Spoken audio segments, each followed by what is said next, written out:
Né sous l'ère du président Ahmed Sékou Touré, ce groupe mythique de la Haute-Guinée fut bien plus qu'un simple orchestre. Il fut le chant vivant d'une culture, la voix d'un peuple et le souffle d'une époque. Ce 21 juin, il a repris sa place sur scène, telle une flamme rallumée au creux de l'oubli. Par la magie de ses chansons datant, il a revisité les années de gloire entre rythme mandingue et envolée de guitare sous les regards émus de plusieurs générations. La fête internationale de la musique, elle se célèbre chaque 21 juin à travers l'humanité. Cette fois-ci, Cancan a voulu célébrer cette fête de la musique à travers le 22 Band qui est dans sa phase de relance. Et du coup, dans cette phase de relance, il était question de faire en sorte que l'orchestre puisse jouer et que l'on sache encore que Cancan a de la matière à vendre et que 22 Band pouvait encore être exporté au-delà de nos frontières, notamment en Côte d'Ivoire, partout dans le monde. Donc du coup, il était question de faire de la musique en cette fête de la musique et pas n'importe comment. C'est pour réveiller nos orchestres. Vous savez que le ministère de la Culture, dirigé par M. Moussa Moïse Silla, est dans cette optique. Et nous nous inscrivons également dans cette optique parce que nous pensons que l'éducation et l'instruction, la formation, mais aussi la sensibilisation passe nécessairement par de la bonne musique. Vous savez, les musiques qui sont aujourd'hui chantées par nos artistes de cette nouvelle génération ne sont pas forcément de la musique qu'on peut écouter avec sa famille. Mais quand on écoute 22 Band, on écoute de la bonne musique, de la musique universelle, de la musique académique. Pour accompagner cette résurrection artistique, le président de la République, le général Mamadi Doumbouya, a offert aux 22 Band des instruments neufs.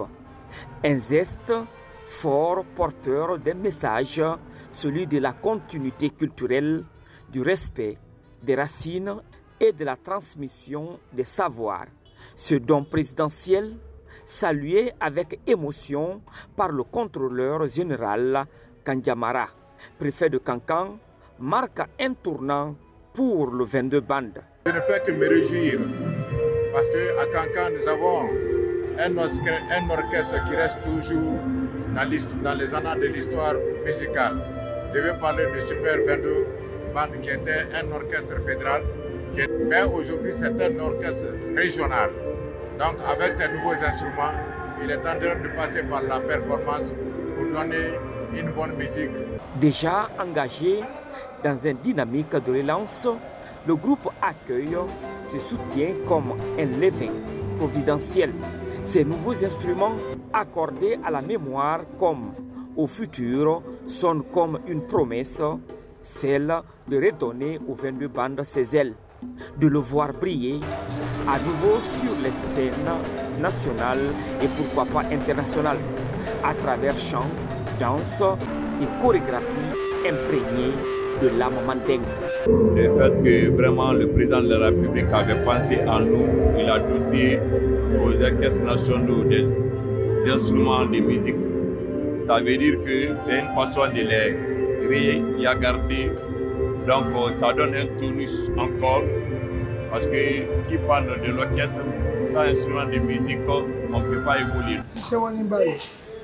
Parce que folie fengula me la nyere bulu anna mura bula me la nyere bulu alani Mamadi Doumbouya la sababu na la kule vraiment c'est wana kasewa na gouverneur kasewa na préfet kasewa na paman menu. Ainsi, la musique n'a pas d'âge et l'art ne meurt jamais.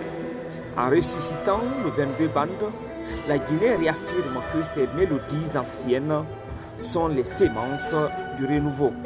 Et dans les rues de Cancan, ce soir-là, ce n'est pas seulement un orchestre qui jouait, mais tout un peuple qui chantait sa mémoire.